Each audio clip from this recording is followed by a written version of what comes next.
Terima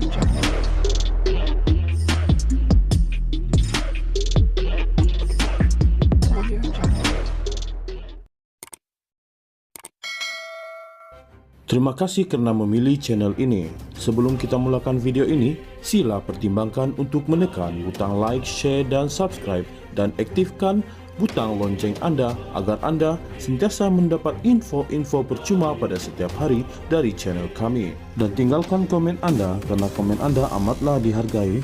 Terima kasih.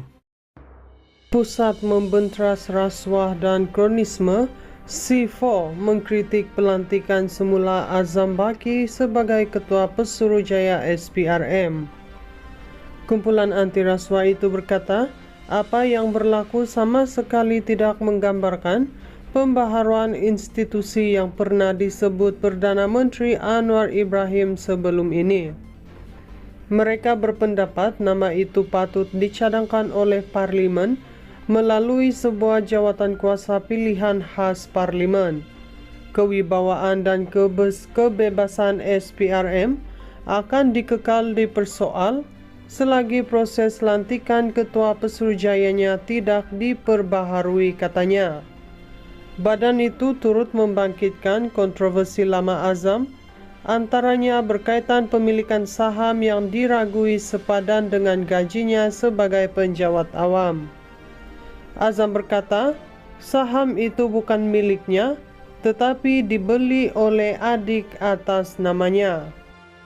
Pusat Membenteras Rasuah dan Kronisme C4 mengkritik pelantikan semula Azam Baki sebagai Ketua Pesuruhjaya SPRM. Kumpulan anti rasuah itu berkata, apa yang berlaku sama sekali tidak menggambarkan pembaharuan institusi yang pernah disebut Perdana Menteri Anwar Ibrahim sebelum ini. Mereka berpendapat nama itu patut dicadangkan oleh Parlimen melalui sebuah jawatan kuasa pilihan khas Parlimen.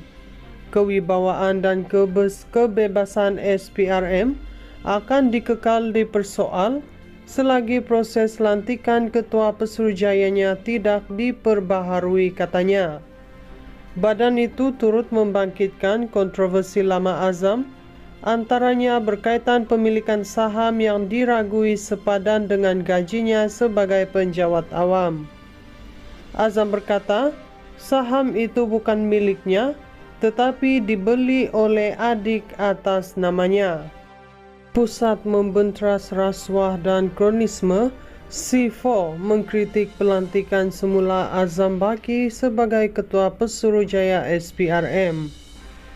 Kumpulan anti rasuah itu berkata, apa yang berlaku sama sekali tidak menggambarkan pembaharuan institusi yang pernah disebut Perdana Menteri Anwar Ibrahim sebelum ini. Mereka berpendapat nama itu patut dicadangkan oleh Parlimen melalui sebuah jawatan kuasa pilihan khas Parlimen. Kewibawaan dan kebebasan SPRM akan dikekal dipersoal selagi proses lantikan Ketua Pesuruhjayanya tidak diperbaharui, katanya. Badan itu turut membangkitkan kontroversi lama Azam, antaranya berkaitan pemilikan saham yang diragui sepadan dengan gajinya sebagai penjawat awam. Azam berkata, saham itu bukan miliknya, tetapi dibeli oleh adik atas namanya. Pusat Membenteras Rasuah dan Kronisme C4 mengkritik pelantikan semula Azam Baki sebagai Ketua Pesuruhjaya SPRM. Kumpulan anti rasuah itu berkata, apa yang berlaku sama sekali tidak menggambarkan pembaharuan institusi yang pernah disebut Perdana Menteri Anwar Ibrahim sebelum ini. Mereka berpendapat nama itu patut dicadangkan oleh Parlimen melalui sebuah jawatan kuasa pilihan khas Parlimen. Kewibawaan dan kebebasan SPRM akan dikekal dipersoal selagi proses lantikan Ketua Pesuruhjayanya tidak diperbaharui, katanya. Badan itu turut membangkitkan kontroversi lama Azam, antaranya berkaitan pemilikan saham yang diragui sepadan dengan gajinya sebagai penjawat awam. Azam berkata, saham itu bukan miliknya, tetapi dibeli oleh adik atas namanya. Pusat Membenteras Rasuah dan Kronisme C4 mengkritik pelantikan semula Azam Baki sebagai Ketua Pesuruhjaya SPRM. Kumpulan anti rasuah itu berkata, apa yang berlaku sama sekali tidak menggambarkan pembaharuan institusi yang pernah disebut Perdana Menteri Anwar Ibrahim sebelum ini.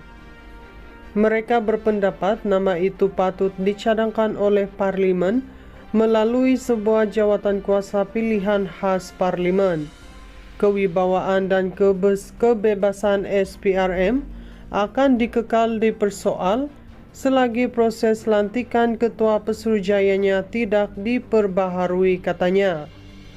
Badan itu turut membangkitkan kontroversi lama Azam, antaranya berkaitan pemilikan saham yang diragui sepadan dengan gajinya sebagai penjawat awam. Azam berkata, saham itu bukan miliknya, tetapi dibeli oleh adik atas namanya. Pusat Membenteras Rasuah dan Kronisme C4 mengkritik pelantikan semula Azam Baki sebagai Ketua Pesuruhjaya SPRM. Kumpulan anti rasuah itu berkata, apa yang berlaku sama sekali tidak menggambarkan pembaharuan institusi yang pernah disebut Perdana Menteri Anwar Ibrahim sebelum ini. Mereka berpendapat nama itu patut dicadangkan oleh Parlimen melalui sebuah jawatan kuasa pilihan khas Parlimen. Kewibawaan dan kebebasan SPRM akan dikekal dipersoal selagi proses lantikan Ketua Pesuruhjayanya tidak diperbaharui, katanya. Badan itu turut membangkitkan kontroversi lama Azam, antaranya berkaitan pemilikan saham yang diragui sepadan dengan gajinya sebagai penjawat awam. Azam berkata, saham itu bukan miliknya, tetapi dibeli oleh adik atas namanya. Pusat Membenteras Rasuah dan Kronisme C4 mengkritik pelantikan semula Azam Baki sebagai Ketua Pesuruhjaya SPRM. Kumpulan anti rasuah itu berkata, apa yang berlaku sama sekali tidak menggambarkan pembaharuan institusi yang pernah disebut Perdana Menteri Anwar Ibrahim sebelum ini. Mereka berpendapat nama itu patut dicadangkan oleh Parlimen melalui sebuah jawatan kuasa pilihan khas Parlimen. Kewibawaan dan kebebasan SPRM akan dikekal dipersoal selagi proses lantikan Ketua Pesuruhjayanya tidak diperbaharui, katanya. Badan itu turut membangkitkan kontroversi lama Azam, antaranya berkaitan pemilikan saham yang diragui sepadan dengan gajinya sebagai penjawat awam. Azam berkata, saham itu bukan miliknya, tetapi dibeli oleh adik atas namanya.